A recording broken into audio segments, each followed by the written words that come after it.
short run equilibrium of the firm and the industry. So short run under perfect competition. Now what is short run? We all are aware. So here first we are discussing about the short run. I'm writing in short run under perfect competition, right? So what is short run? Short run is simply the time period which when there's too little time for the new firm to enter into the industry. So in the short run, the number of firm is fixed. So normally we know that short run means the time period where we have two types of cost, that is fixed cost and variable cost, right? Since we all know that we cannot alter everything in the short run. Short run में हम लोग सारी चीजों को alter नहीं कर सकते हैं. So there is one fixed component and another variable component, right? So same is applicable in the short run for the entire market. I can consider for the entire market as well, market, or rather if I could say about the industry in total. So in the industry, short run is very little time period, right? It's very little short span of time. So during this short span of time, new firms could not enter into the market. Fine. So this is what short run in a perfect, not only under a perfect competition as well as in imperfect competition also, the condition will remain the same. During the short run, any new firm could not enter into the market, right? So in the short run, we will have the number of firms will be fixed. It would be fixed now. It would be fixed in the short run. Firms could be making large or small profit, even or making a loss. So in the short run, what are the possible chances available, probabilities available of earning? Earning could be either, it could be normal profit. There's a chances that a company would make small profit since it's very small. Means we are talking about small or the short run period. It could be working only in breaking even, that is break even. Break even is the situation when a company earns total revenue is equals to total cost. That means at this break even point, there is no profit and no loss situation for a firm. Fine. No profit, no loss situation for a firm. This is in the short run. Or it could also, there's also a possibility that a company will be making loss in the short run. There's always a chances because in the short run, company is not able to alter everything. So there's possibility that it might have to operate under losses in the short run because everything could not be altered. ना कभी कभी ऐसे scenario होते हैं मैं सारी चीजें change नहीं कर पा रही हूँ तो but I have to operate. कभी कभी लॉस में भी एक नई कंपनी को चलाना पड़ता है, may be for 1 month 6 month like this. So either company is earning small profit ज्यादा माने छोटा हो सकता है, small amount. It could work in break even. It could also work in loss, but there's also a possibility of super normal profit. Super normal profit के भी chances हैं. Super normal means above normal, मतलब normal जो होता है, super normal profit के chances बहुत ज्यादा होते हैं when the industry is new. जब कोई नई चीज की इंडस्ट्री होती है ना तो सुपर नॉर्मल प्रॉफिट भी अर्न होते हैं. Fine. Now the market equilibrium, so short run equilibrium of a perfectly competitive firm. We are using the, just a minute, first we will be using the marginal approach. Fine. What is marginal approach? The market equilibrium is primarily determined in the short run and in the long run by market forces, that is demand and supply of a good.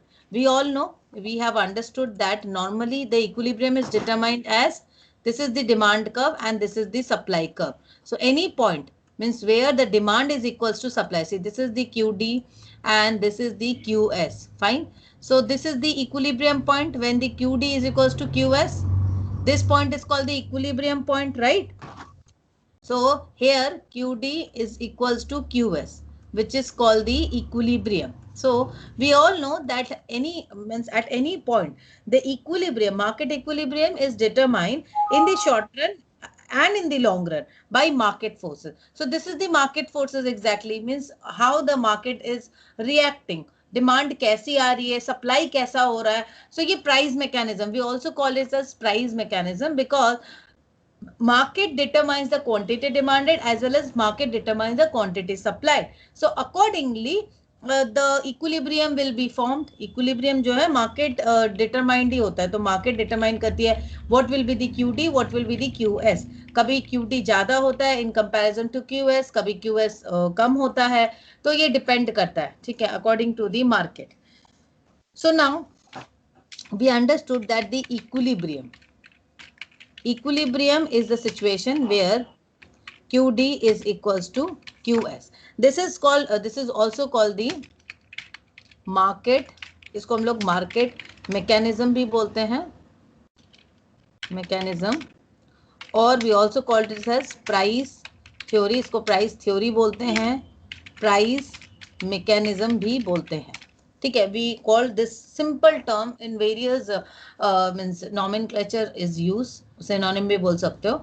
So ये जो equilibrium, first we talked about the equilibrium. So एक जो equilibrium market में आता है वो short run में हो या long run में हो, this is the point where the QD is equals to QS, जहां पे quantity demand is equals to quantity supplied. This is called the equilibrium.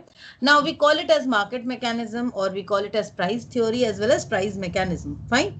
In this section, we focus on the determination of output by the firm in the short run by marginal approach. So in this section, we are using the marginal approach. हम लोग marginal approach को consider करेंगे in order to understand the equilibrium quantity, आप समझ लो, या equilibrium approach, anything we could say ये वाले section में, ठीक है.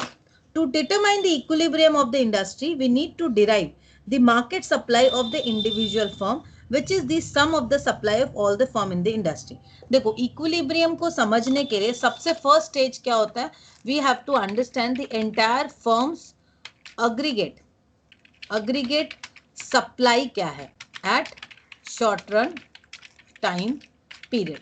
शॉर्ट रन टाइम पीरियड में एग्रीगेट जितने भी, मैं अगर शॉर्ट रन टाइम पीरियड की बात करूं, उस टाइम में जितने फर्म्स हैं उस इंडस्ट्री में, means may be there are 10 number of firms who are operating at that particular point of time.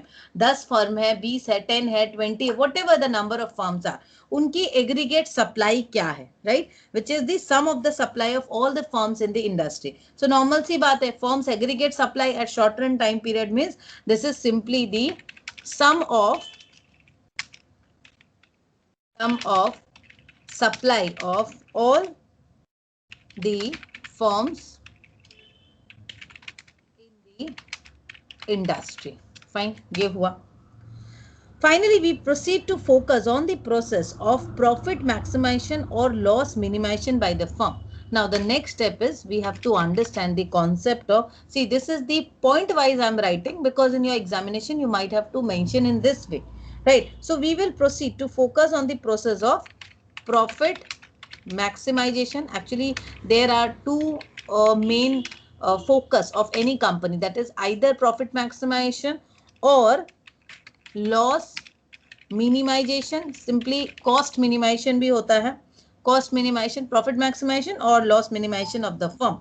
This process we have to understand. In short run, a perfectly competitive firm in equilibrium equates its MC is equals to MR. Now, you have to understand this concept very well, that in short run, a perfect competitive firm is in equilibrium. Is this clear to everyone? कोई दिक्कत नहीं हो रही ना किसी को? Clear है सबको? Yes ma'am. कौस्तवी क्लियर है? Yes ma'am. कोई दिक्कत नहीं है ना? ना, देखो, केस ऑफ नॉर्मल प्रॉफिट हम लोग ले रहे हैं. Suppose this is for a perfect competitive firm I am talking about, right. See, this is the normal price, you know, this is the price, and in a perfect competitive firm this price is actually the equals to MR equals to AR, because we all know that in a perfect competitive market the demand curve as well as the supply curve. जा, मेरा mouse को क्या किया, मेरा mouse कहाँ गया? So in a perfect competitive market, the demand curve is equals to the supply curve. Fine. So if I take this as point O, and this is x-axis, we know this is x-axis, and this is y-axis. Fine. Kindly try to understand this curve. This is the quantity. Fine. Now suppose this is the normal scenario when the price is equals to P. So I take this as P, point P. This point is, bag में रखी थी, कहाँ रखी? हाँ bag में सामने चलिए, सामने चलो ना। हाँ देखिए. So this is point O, this is x axis, this is y axis. Fine. This is P, point P, this is E. Okay. Now I'm just mentioning, suppose this is the short run marginal cost. Short run marginal cost है, और ये हमारा short run average cost है. देखिए दो curve है, because normally हमारा total cost curve ऐसे होता है. शॉर्ट रन में हमारा, मैं एक बार दिखा दे रही हूँ, शॉर्ट रन में हमारा टोटल कॉस्ट कर्व ऐसे नीचे की तरफ से आता है. हम लोग को पता है वो नीचे की तरफ से ही जाएगा ऐसे. ठीक है. तो जैसा हमारा टोटल कॉस्ट कर्व होगा उसको ही फॉलो करता है एवरेज कॉस्ट एवरी टाइम. हमको पता है जैसा टोटल कॉस्ट का पैटर्न होगा, अगर टोटल कॉस्ट ऊपर की तरफ जा रहा है तो एवरेज कॉस्ट भी उसको ही फॉलो करता है. Average cost same total cost को फॉलो करेगा. फाइन. बट मार्जिनल कॉस्ट होता है, मार्जिनल कॉस्ट का पैटर्न इस तरीके से होता है, वो बीच में ऐसे एक ऑप्टिमम जो लेवल है उसके बाद वो ऊपर की तरफ जाने लगता है आफ्टर सर्टेन पॉइंट. तो at this point marginal cost becomes greater than total cost. ये आपका टोटल कॉस्ट रह गया और ये मार्जिनल कॉस्ट आ गया. यहाँ पर भी देखो सेम सिचुएशन हुई है. ये मेरा टोटल कॉस्ट अगर दिखाते हैं, मैं नहीं दिखा रही हूँ, ये टोटल कॉस्ट है तो ये मार्जिनल कॉस्ट, तो मार्जिनल कॉस्ट यहाँ पे ऊपर हो गया. Fine. This is my short run average cost. Average cost will follow the total cost curve pattern. Marginal cost का जो नेचर है, बाई नेचर वो ऐसा ही होता है, वो नीचे से उठता है और फिर वो ऊपर की तरफ जाता है. मतलब ऑप्टिमम लेवल के बाद वो ऊपर हो जाता है. ऊपर हो जाता है मार्जिनल कॉस्ट. इसका मतलब क्या, marginal cost is more than total cost. वो टोटल कॉस्ट से ज्यादा हो जाता है. ठीक है. जैसे ये जो है इन परफेक्टली, अब देखो एक नया यहाँ पर और एक पॉइंट है. This is short run average cost से एक और एक पॉइंट आप ले लो. ये एक पॉइंट हमने लिया, दिस इज P1. ठीक है. And this is a new point that is E1. ये एक पॉइंट है and this is quantity Q. यहाँ पे क्वांटिटी Q मैं दिखा नहीं पा रही हूँ, Q. Now in this figure a perfectly competitive firm is in equilibrium where SMC that is short run marginal cost cut MR curve from below. यहाँ पे देखो शॉर्ट रन मार्जिनल कॉस्ट जो है वो ये, this is my MR curve because we know P is equals to MR is equals to AR. Because in a perfect competitive market we know that a firm could sell any amount at the same price and I could buy in the perfect competitive market any amount at the same price. So simply the demand curve or the supply curve is simply the horizontal. यहाँ पे demand curve तो नीचे आने की कोई बात ही नहीं है, demand curve सीधा है. So I am selling all the unit at the same price. So P is equals to MR is equals to AR. तो यहाँ पे देखो मेरा जो ये short run marginal cost curve है, this is cutting this MR curve from below, है ना. ये मेरा MR curve है और ये मेरा marginal cost है. तो this is one point, that is the firm is in equilibrium where SMC cuts MR curve from below and the point is E. कौन सा point है ये, E. Is this clear? One profit maximization in the short run for a perfect competition is, that is MC curve cuts MR curve from below. This is one point. ये मैंने जब perfect competition पढ़ाया था वहां पे भी बताया था that MC curve will cut MR curve from below. ठीक है. This is one section. पता नहीं मेरा ये चाइनीज लैंग्वेज समझ में आ रहा है कि नहीं आप लोगों को. आई डोंट थिंक समझ में आ रहा होगा, इतना भयंकर चाइनीज मैंने लिखा. चलो, तो ये हुआ वन चीज. The OQ is the profit maximisation output. देखो OQ जो है, OQ, this is the profit maximisation output.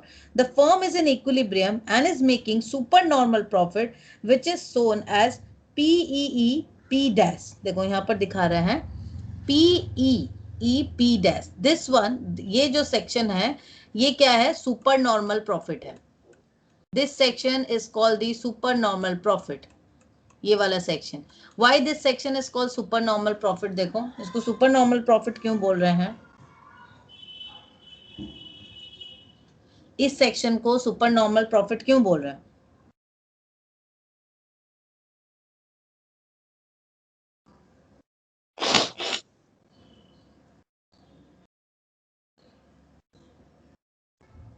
बोल सकेंगे कोई?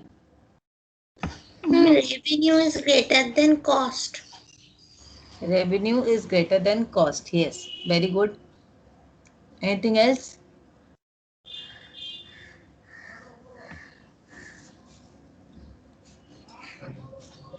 AR greater than AC. बस अब कुछ भी मत घुसाते जा. AR greater than AC and all. See, simply the basic funda is we have reached to the equilibrium or we have reached to the profit maximization condition at this level only, because short run marginal cost curve जो है वो यहीं से तो cut कर रहा है. Short run marginal cost and the average cost, everything is less than MR at this point only. So at this point, PE, P dash, E dash, we can earn a normal profit. Profit can be maximized. But at this point, we are earning a super normal profit because यहाँ तक में मेरा profit का काम हो जा रहा है. मेरा काम जो है, I am satisfied with this point only, P dash, E dash. But if I am operating at the above level, मैं इससे ज़्यादा मैं बेच रही हूँ. मेरा एवरेज कॉस्ट से, मार्जिनल कॉस्ट से कहीं ज्यादा मेरा रेवेन्यू हो रहा है, तो मैं तो प्रॉफिट मैक्सिमाइजेशन कर ही रही हूँ. And also I am earning a super normal profit. इस रेंज में मैं सुपर नॉर्मल प्रॉफिट भी अर्न कर रही हूँ. समझ आया? सो अगर ऐसा क्वेश्चन आता है, so you can make the diagram and illustrate. I hope for you, Kostavi, because there's chances that you will get this type of questions where you might have to explain everything. So अभी हो जाएगा आपसे.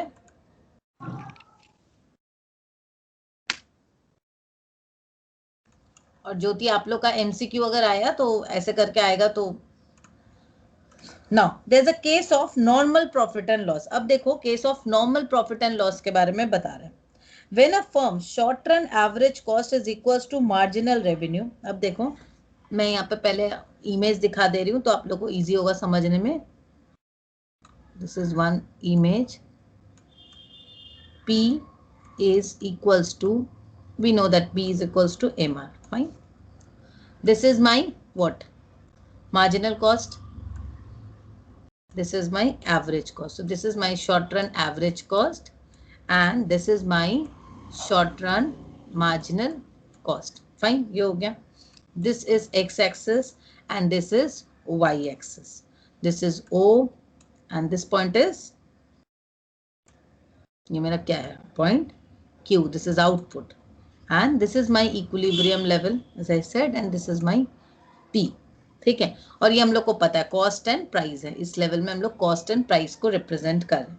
Now here इस जगह पर आप देखिए, when a firm's short run average cost is equals to price और MR. देखो short run average cost is equals to price. ये वाला केस में the case of normal profit, ये हो गया हमारा case of normal profit.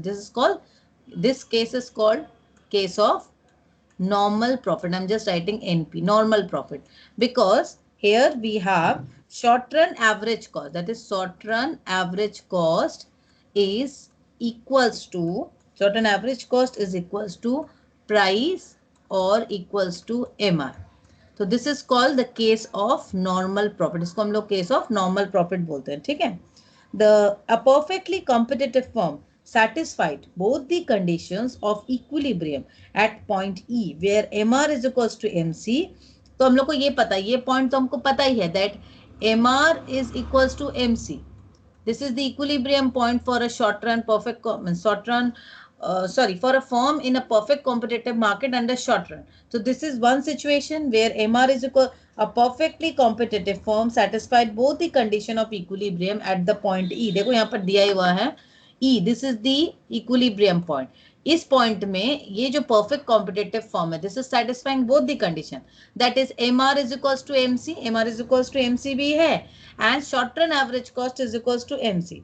However, at point E, SMC is equals to SAC. यहाँ पे short run marginal cost is also equals to short run average cost, and so the firm makes only normal profit as SAC includes normal profit. So यहाँ पर देखो short run average cost is equals to short run marginal cost. Fine. इस situation में ये diagram में जो हम लोग देख रहे हैं, यहाँ पे मेरा शॉर्ट रन मार्जिनल कॉस्ट ये है, शॉर्ट रन एवरेज कॉस्ट ये है. ये जो इक्विलिब्रियम पॉइंट है, here we know that MC, देखो MC is equals to MR.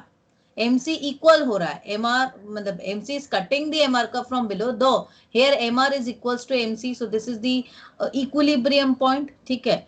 And then AC is equals to MR and MC is equals to also, मतलब यहाँ पे तीनों ही इक्वल है. देखो MR is equals to AC is equals to MC, सब चीज equal है. और क्या होता है, शॉर्ट रन एवरेज कॉस्ट जो होता है, average cost includes normal profit. So this is the situation of normal profit only. यहाँ पे हम लोग इसको नॉर्मल प्रॉफिट कंसिडर करेंगे. पहले वाले में हमने क्या देखा, सुपर नॉर्मल प्रॉफिट का case. This is the case of normal profit only. Clear? Now next situation, हाँ क्लियर है ना. अभी नेक्स्ट इमेज में बना रही हूँ. This is the next one. This is P is equals to MR. Fine, P is equals to MR हुआ.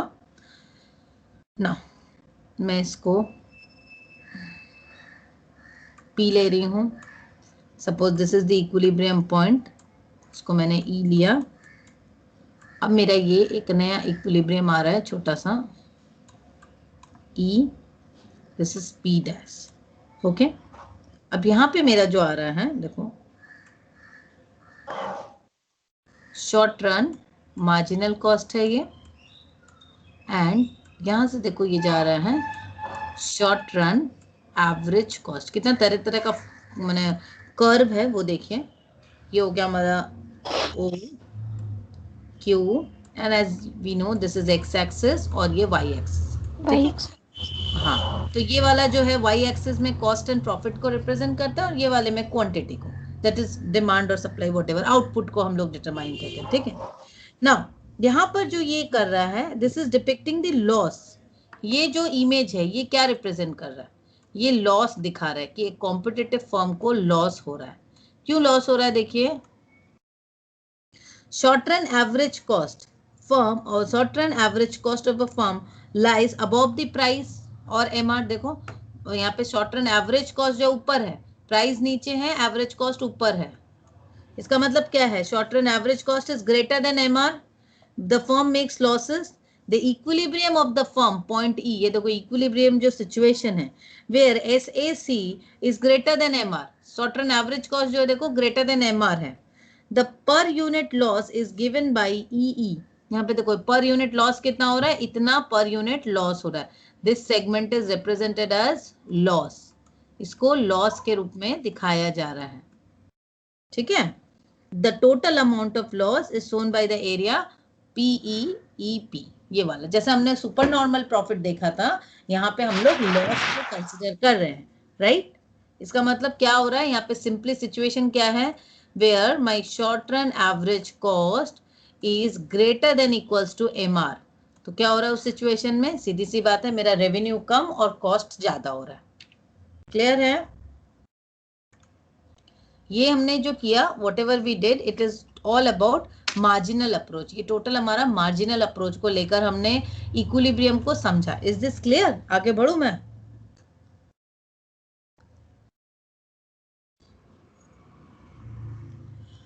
Clear हो गया कौस्तवी, ज्योति, आप लोग दोनों को? तो मैं आगे बढ़ूं.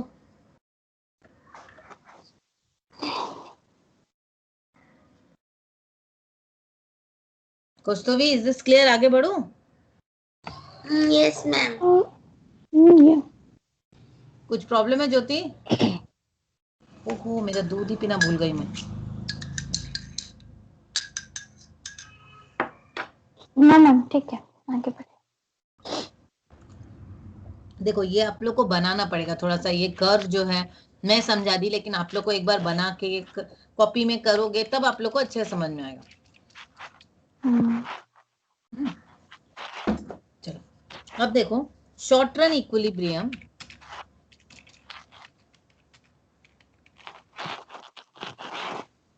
short run equilibrium of the firm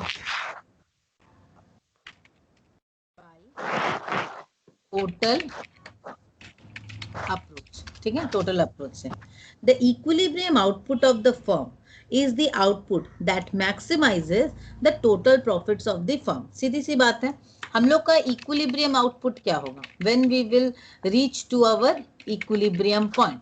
Our equilibrium point is where the total profit, मैं total profit से लिख रही हूँ, total profits of the firm is maximized. Clear है? Maximize हो रहा है.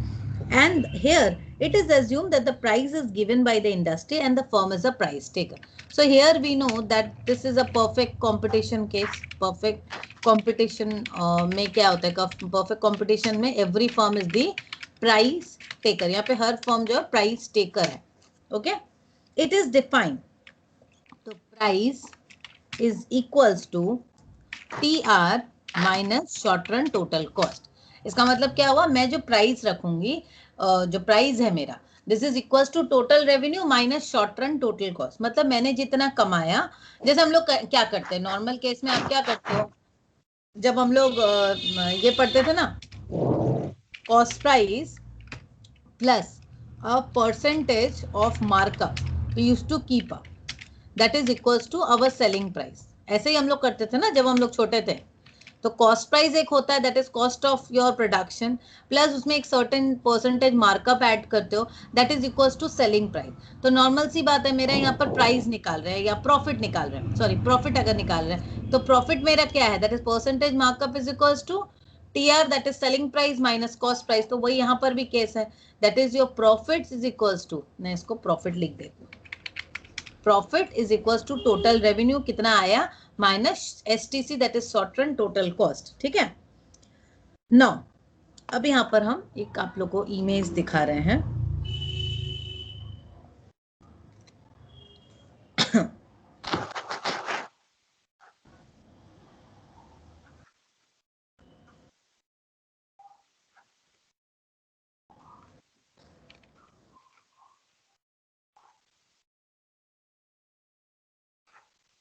एक इमेज है, यहाँ पे डिफरेंट प्राइसेस दिया हुआ है, and as usual this is quantity, X axis and this is Y. ठीक है. अब यहाँ पे देखो, ये हमारा एक कर्व दिया है, स्ट्रेट जा रहा है, स्ट्रेट टोटल रेवेन्यू. ठीक है. उसके नीचे एक पॉइंट है in between, just and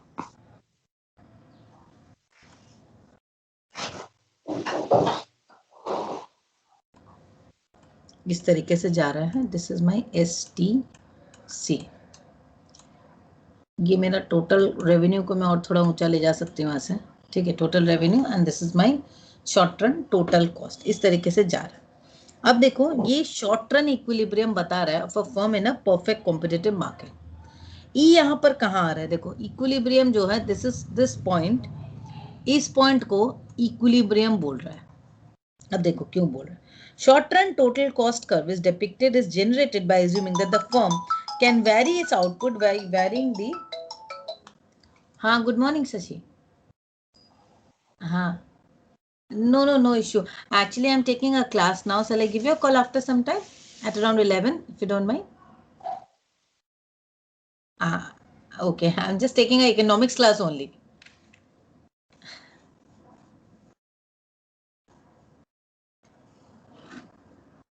I'll do one thing. I'll forward it to you. Okay, chalo, I'll give you a call. Okay, chalo. कहाँ थी मैं? हाँ, तो यहाँ पे देखो, ये जो short run total cost curve है, as depicted is generated by assuming that the firm can vary its output by varying the quantity of the variables input it uses. यहाँ पे देखो, ये जो short run total cost curve जो बना है, ये अज्यूम करे that firm can vary its output by varying the quantity of the variable inputs it uses. हम लोग को पता है in short run we have variable cost and fixed cost, दोनों कॉस्ट रहता है ना. So variable cost is the cost which can vary. यो वेरिएबल कॉस्ट क्या है? जो कॉस्ट वैरी करेगा एज पर द रिक्वायरमेंट. ठीक है. STC कर्व, यहाँ पे देखो short run total cost curve indicates the minimum total cost incurred by the firm at various levels of output in the short run. देखो ये जो short run total cost curve है वो क्या बता रहा है कि this is the curve indicates the minimum total cost incurred, minimum total cost के बारे में बता रहा है, which is incurred in the by the firm at the various level of outputs in the short run at point W। अच्छा यहाँ पर देखो, यहाँ पे एक point है, this point, this is one point, this is one point which is represented as W। at point W when the बोलो law of diminishing returns operate, the STC curve faces downward or rising at an increasing rate। ये देखो ये जो हमारा short run total cost curve है ये इस तरीके से यहाँ से ये जो पॉइंट है यहाँ से एक law of diminishing return operate होता है और कॉस्ट कर्व नीचे की तरफ जाकर मतलब क्या एक डिक्लाइन दे रहा है आपको, टोटल जो है डिक्लाइन आ रहा है यहाँ पर एक situation. STC curve faces downward और rises at an increasing rate. अब यहाँ पर राइजिंग होगा एट एन इंक्रीजिंग रेट, देखें। अच्छा रुको मैंने इसको थोड़ा इजी वे में इसको दिखाती हूँ।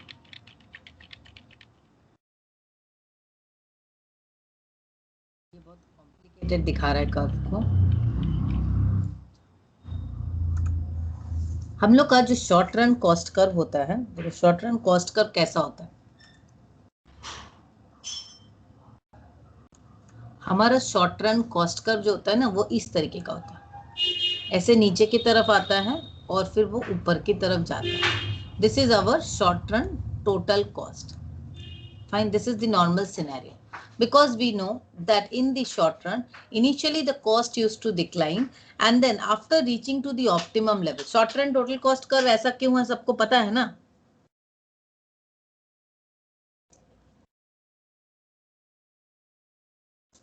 फिर से बोलिए क्या बोले। Short run total cost curve ऐसा क्यों है पता है तो?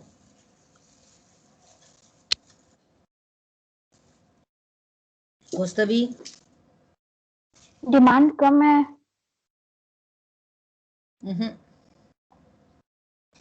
क्लासेस तो ना इसीलिए सुनना पड़ता है, जो रिकॉर्डिंग रहती है उसको भी रख देती हो तुम लोग, सुनती नहीं हो।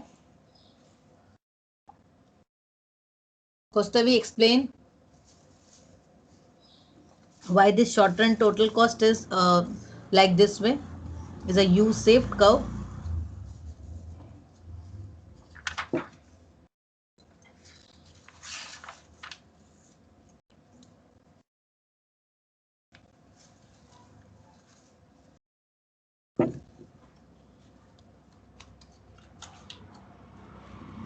Kostavi,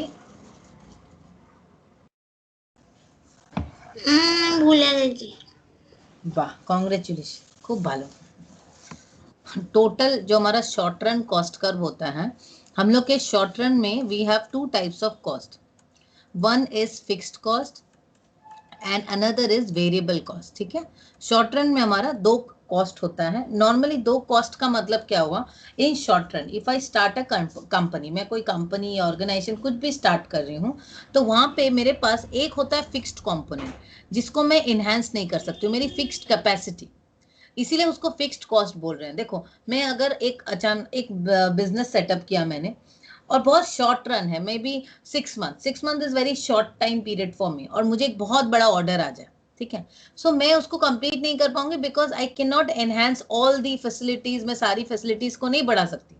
बट वेरिएबल्स, कुछ चीजें जो वेरिएबल्स हैं जिसको मैं बढ़ा या घटा सकती हूँ, लाइक मैंने ऑनलाइन के क्लासेस को थोड़ा बढ़ा दिया, टीचर्स बढ़ा दिए, जो फ्लेक्सिबिलिटी है मैंने कर दिया। बट कुछ चीजें फिक्स्ड है, जैसे मैं बिल्डिंग चेंज नहीं कर सकती suddenly, it will take some time, statutory जो भी डेफिनेशंस हैं या रेगुलेशंस है that I have to fulfil. तो शॉर्ट रन में क्योंकि टाइम पीरियड बहुत शॉर्ट है, in the short run the time period is really very short, so we cannot alter all the capacity, and that is why we have two types of thing, two types of cost, that is fixed cost which cannot be altered, it has to be fixed, and variable which vary according to the level of production। जैसे मैं fixed cost की बात कर रही हूँ, मेरा ये एक मशीनरी, मैंने ये मशीनरी लिया, ये मेरा एक फिक्स्ड कॉस्ट, या मैंने एक रूम लिया इन रेंट, मैंने जो फैसिलिटी है उसको मैंने ऑन रेंट, मैंने रेंट पे एक फैसिलिटी ली, एक फैक्ट्री को रेंट पे लिया, ठीक है। अब वो जो मेरा रेंट है दैट विल रिमेन फिक्स्ड, मैं 1 यूनिट प्रोडक्शन करूं या 10 यूनिट प्रोडक्शन करूं, मेरा रेंट तो उतना ही रहेगा ना। बट वेरिएबल क्या है, मैं जितना लेबर्स को बढ़ाऊंगी, जितने ज्यादा मैं लेबर डालूंगी, जितने ज्यादा मैं इनपुट डालूंगी, मेरा क्या होगा, वेरिएबल कॉस्ट जो है उतना बढ़ेगा या घटेगा, ठीक है। अल्टीमेटली तो शॉर्ट रन में क्या हो रहा है, देखो suppose I started a business at the level 0 unit, मेरा जो टोटल पर हेड जो मेरा खर्चा है, पर सपोज मंथली का मेरा एक खर्चा है, फिक्स्ड खर्चा है मेरा 15,000, मुझे रेंट ही 15,000 देना है, दिस कॉस्ट। तो मेरी at this level my output is 0, output 0 है, बट कॉस्टिंग तो मेरा उतना ही है ना, कॉस्ट तो मेरा इतना ही लग रहा है 15,000, तो मेरा ओवरहेड 0 लेवल पे भी इतना ही है।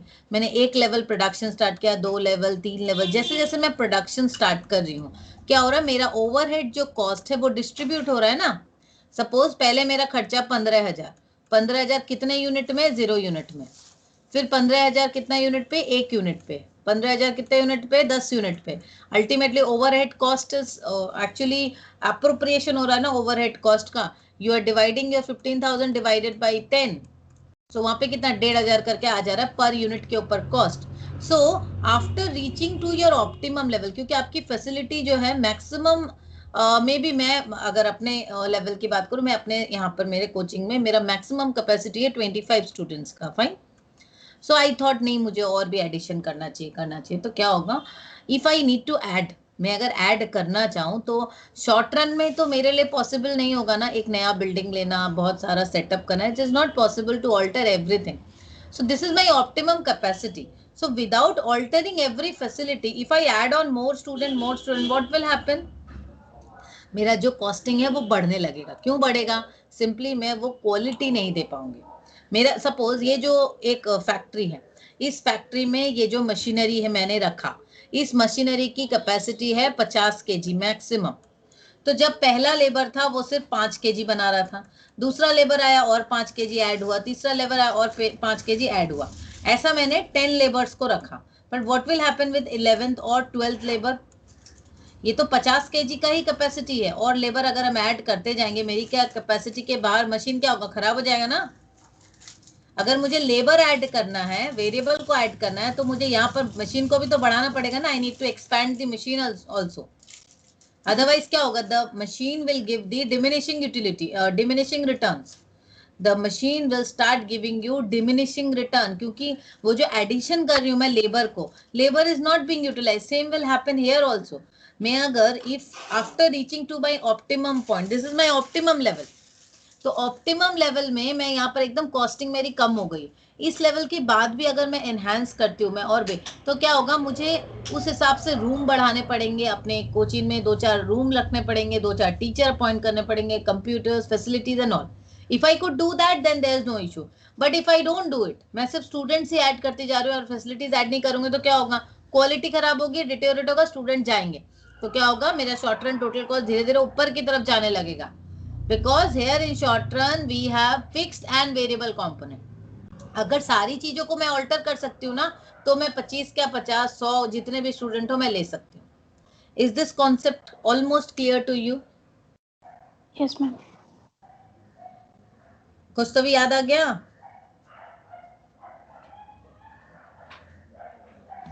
क्या? चलो वेरी गुड। अब देखो ये जैसे शॉर्ट रन टोटल कॉस्ट है, वैसे ही शॉर्ट रन प्रॉफिट भी तो है ना। मेरा देखो प्रॉफिट का मैं बता रही हूँ, धीरे धीरे मेरा 1 यूनिट 2 यूनिट इस तरीके से मेरा प्रॉफिट ऐड हो रहा है, ये मेरा प्रॉफिट कर्व है। अब I reach to the optimum, जहां पर मेरा कॉस्ट एकदम नीचे है, मेरा प्रॉफिट भी ऐसे से बढ़ रहा है, अब ये मेरा प्रॉफिट डिक्लाइन होने लगा। This is my short run total revenue also.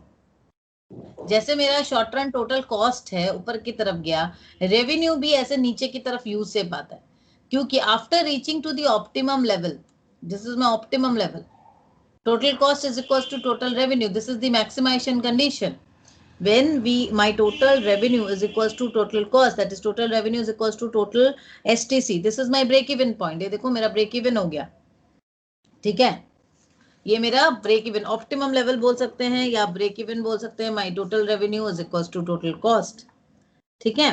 देखो एक चीज देखो, जब मेरा जीरो आउटपुट था उस टाइम क्या था, टोटल रेवेन्यू वाज 0।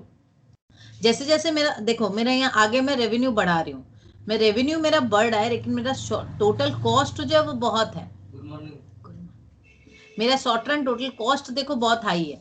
इस लेवल पे क्या है, मेरा short run total cost is higher. ये कॉस्ट जो है, this is my total cost and total revenue. इसका इस सेक्शन में क्या हो रहा है, आपका टोटल कॉस्ट डिक्लाइन हो रहा है, लेकिन total cost is high then the total revenue. इस रेंज तक ये हो रहा है, ठीक है। इस रेंज के बाद इस सेक्शन में देखो, रेवेन्यू मेरा ऊपर की तरफ है, कॉस्टिंग मेरा नीचे की तरफ जा रहा है। This phase is second phase, ठीक है। स्टेजेस होता है ना, जैसे स्टेज 1, स्टेज 2, स्टेज 3। तो ये स्टेज 1 वाला सेक्शन है, जहां पे आपका देखो खर्चा ज्यादा है, रेवेन्यू जो है वो बढ़ रहा है, लेकिन it is less than total cost.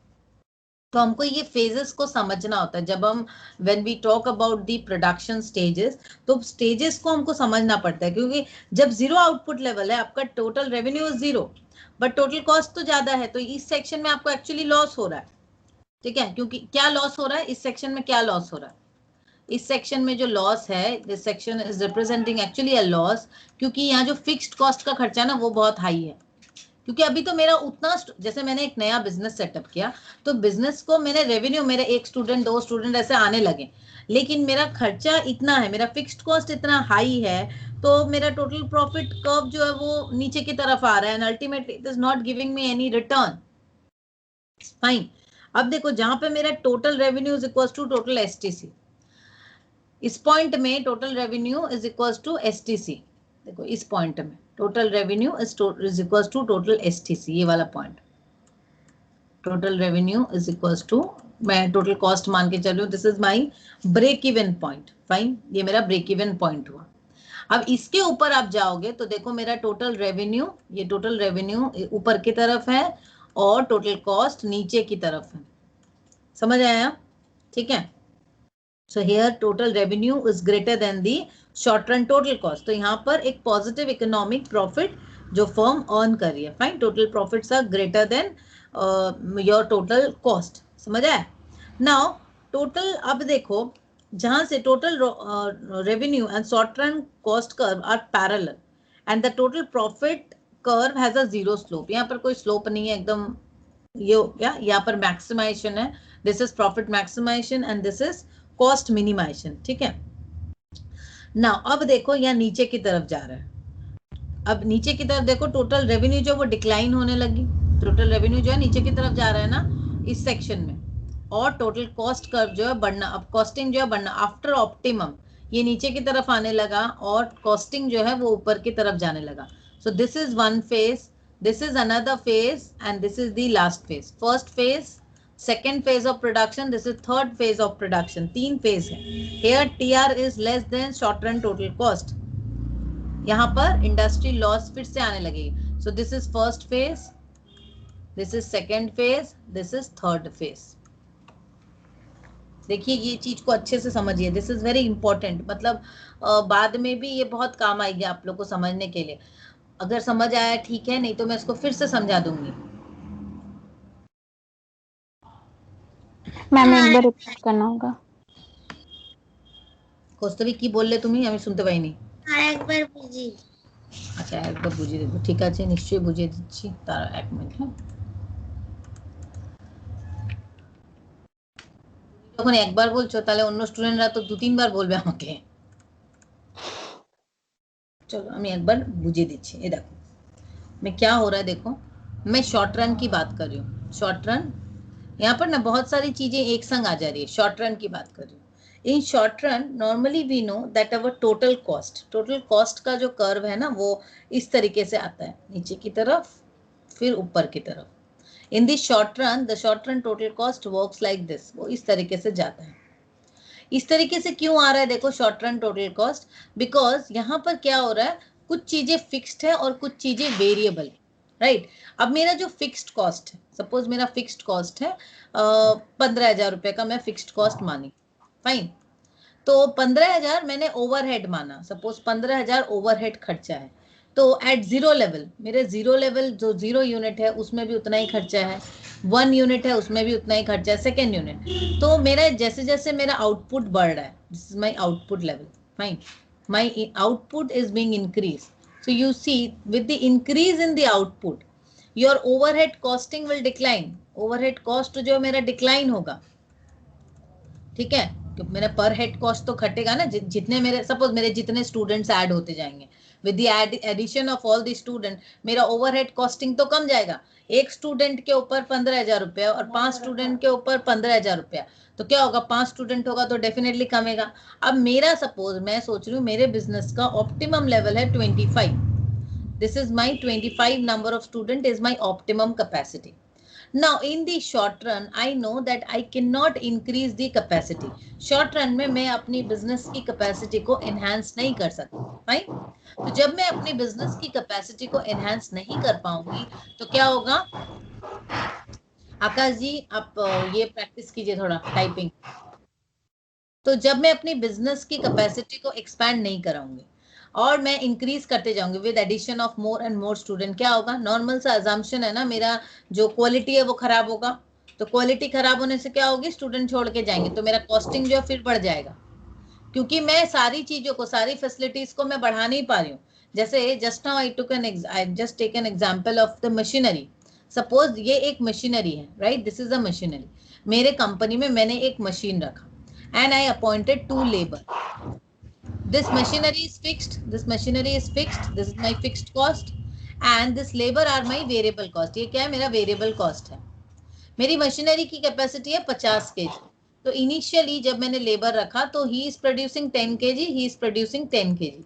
Total अभी क्या है, अंडर यूटिलाइजेशन है मशीन का, अंडर यूटिलाइजेशन है ना, तो I am adding more capacity, मैं और भी लेबर ऐड कर रही हूँ, और भी लेबर ऐड करती जा रही हूँ। तो इससे क्या होगा, मेरा टू सम एक्सटेंट मेरा जो रेवेन्यू है वो बढ़ेगा, क्योंकि अभी तक 50 केजी तक पहुंचा नहीं है। बट मैंने क्या किया, 10 लोगों को अपॉइंट कर लिया, एक एक जो लेबर है वो कितना दे रहा था, 10 केजी। मशीन की कैपेसिटी कितनी है, 50 केजी। इसका मतलब 10 into 5, 5 labour was sufficient, 5 labour was sufficient for this machinery, right. But what I did, I appointed 10 labour.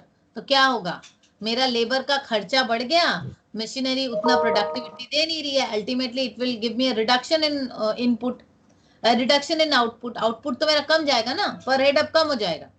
जो पर लेबर 10 दे रहा था, अब वो पर लेबर कितना हो गया, 5 केजी। पहले क्या दे रहे थे, एक लेबर मुझे कितना दे रहे थे, 10 केजी, राइट। इसका मतलब how many labour do I need to appoint, 5 labour, क्योंकि optimum capacity is 50 KG. Optimum capacity कितनी है, 50 केजी है। मेरे लिए कितनी जरूरत थी, 5 was the optimum labour, 5 labour was optimum. मेरे कंपनी के लिए 5 लेबर सफिशिएंट थे। मैंने क्या किया, मैं सोची और भी लेबर ऐड करते जाएंगे, let me add more labours, then I will get more productivity. But what will happen ultimately क्या हो रहा है, मेरी जो लेबर प्रोडक्टिविटी है decline, because the machinery can not give more than 50 kgs, right. So ultimately मैंने अगर 10 labour add किया, ये तो 10 लेबर क्या हो गया, 5 केजी करके दे रहा है, नाउ द प्रोडक्टिविटी डिक्लाइन। पहले 10 केजी दे रहा था एक लेबर, अभी कितना पर लेबर कितना दे रहा है, 1 labour is equals to 5 kg. So my productivity decline and cost increase. Is this clear? If I need to suppose, if I need to logically देखो, अगर मुझे और ऐड करना है, if I need to add more labour, then I need to add more ये more machineries. मुझे machineries तो और ज्यादा ऐड करनी होगी ना, right. But what I did, मैंने क्या किया, मैंने सिर्फ लेबर ऐड करते गया, I just added variable cost and I just ignored the fixed cost component. तो same thing is applicable here in the short run. Short run में क्या हो रहा है, मेरा ऑप्टिमम है मतलब 50 केजी, मतलब ये 25 मैंने बताया, 25 और 50 व्हाटएवर। तो मेरी मशीनरी के हिसाब से मेरा ऑप्टिमम है 25, ठीक है। तो 25 तक मेरा कॉस्टिंग जो है वो डिक्लाइन होगा, मेरी प्रोडक्टिविटी इंक्रीज होगी। तो बट अब क्या हो रहा है, तो मेरी प्रोडक्टिविटी यहाँ पे क्या हो रहा है, इंक्रीज हो रहा है। देखो ये मेरा रेवेन्यू है, रेवेन्यू कर्व देखो, दोनों तो एक संग जा रहा है ना, total revenue, this is my short run total cost, this is my revenue. तो मेरा क्या हो रहा है, इस इधर देखो, मेरा इस लेवल पे, मैंने पहले टोटल कॉस्ट को समझो, तो मेरा कॉस्टिंग जो है वो नीचे की तरफ आ रहा है, धीरे धीरे डिक्लाइन हुआ। अब after reaching to this level, if I add more and more, then मेरा कॉस्टिंग ऊपर की तरफ जाने लगे। ठीक है, now first thing we need to understand at this section, suppose my business starts generating student, मेरा एक स्टूडेंट आया, 2 आया, 3 आया, 4 आया, 5 आया, ऐसे स्टूडेंट्स आने शुरू हो गए, फाइन। बट इस केस में, इस टाइम में मेरा जो कॉस्टिंग है, टोटल कॉस्ट जो है अभी यहाँ है, ये नीचे की तरफ आ रहा है, लेकिन you can easily see that my revenue is much less than total cost. Revenue अभी ऊपर की तरफ आ रही है, लेकिन इस टाइम में मेरा कॉस्ट बहुत ज्यादा है। This is my first stage, इसको हम लोग फर्स्ट स्टेज बोलते हैं, फर्स्ट स्टेज ऑफ प्रोडक्शन। क्या हो रहा है यहाँ पर, माई total cost is greater than total revenue call में because डालना of the fixed cost। क्योंकि क्या हो रहा है, मेरा जो fixed cost है वो बहुत हाई है, because we know that we have some fixed cost and some variable cost। तो मेरा रेंट ही मुझे 15,000 देना पड़ा। अब एक स्टूडेंट मुझे कितना दे रहा है, 3,000, 4,000। एक स्टूडेंट 4,000 रुपया दिया सपोज, ठीक है, तो एक स्टूडेंट 4,000 दिया, पर मेरा ओवरऑल रेंट मुझे 15,000 देना। सो मुझे तो इस टाइम में क्या है, मेरा कॉस्टिंग ऊपर है। मेरे 2 स्टूडेंट आए, चलो 8,000, still my costing is greater then revenue, पर कॉस्टिंग ओवरहेड घट रहा है। ठीक है, but this point, this is called the break even point, where you can easily understand at this point my total revenue is equals to total cost। This is also called the break even point, where the firm earns no profit no loss। यहाँ पर मेरा मतलब, मेरा 12,000 आया, sorry 15,000 आया और 15,000 मेरा costing हुआ। ठीक है, इसका मतलब मैं मान के चल रही हूँ, मेरे 4 स्टूडेंट जो है मेरा ब्रेक इवन है। तो 4 स्टूडेंट तक मेरे घर में कुछ पैसा नहीं गया। 4 स्टूडेंट के बाद 5th स्टूडेंट से जो मैं पढ़ाऊंगी, तो उस केस में मेरा रेवेन्यू यहाँ जाएगा ऊपर की तरफ। This is my revenue curve, it's going above, and this is my cost curve. Cost curve नीचे की तरफ अब जा रहा है। ठीक है, and now I am reaching to the optimum level. देखो ये मेरा ऑप्टिमम लेवल है, जहां पे मेरा, ये देखो इस टाइम, इस पॉइंट में क्या हो रहा है, इस पॉइंट में मेरा कॉस्ट जो है एकदम मिनिमम पे है। Total cost is equals to minimise, एकदम मिनिमम है, and my total revenue is at maximum. ये मेरा मैक्सिमम है, क्लियर है। अब इसके बाद आपका क्या होगा, मैक्सिमम पॉइंट आ गया, क्योंकि ये शॉर्ट रन, तो this phase is called second phase, जहां पर रेवेन्यू ऊपर की तरफ जा रहा है, कॉस्टिंग नीचे की तरफ जा रहा है। अब ये जो सेक्शन है, ये सेक्शन आपका हो जाएगा थर्ड फेज। थर्ड फेज में आपका क्या हो रहा है, देखो आपका you have reach to the optimum level, क्योंकि शॉर्ट रन में है। शॉर्ट रन में हम मशीनरीज की कैपेसिटी को बढ़ा नहीं रहे हैं, तो हम क्या, सिर्फ मैं लेबर को, जैसे यहाँ पर मैंने दिखाया, सिर्फ लेबर को बढ़ाए जा रहे हैं, मैं मशीनरीज ऐड नहीं कर रही हूँ, सिर्फ लेबर को बढ़ाए जा रही हूँ। तो ultimately after reaching to 50 kg, 50 kg पहुंचने के बाद क्या होगा, या 25 स्टूडेंट्स पहुंचने के बाद क्या होने लगेगा, मेरी रेवेन्यू डिक्लाइन होने लगेगी और कॉस्टिंग फिर से बढ़ने लगेगी। फाइन, समझ आया? Yes ma'am. मोटा मोटी कॉन्सेप्ट क्लियर हुआ? यस मैम तो बोली तुम लोग बहुत जोर से।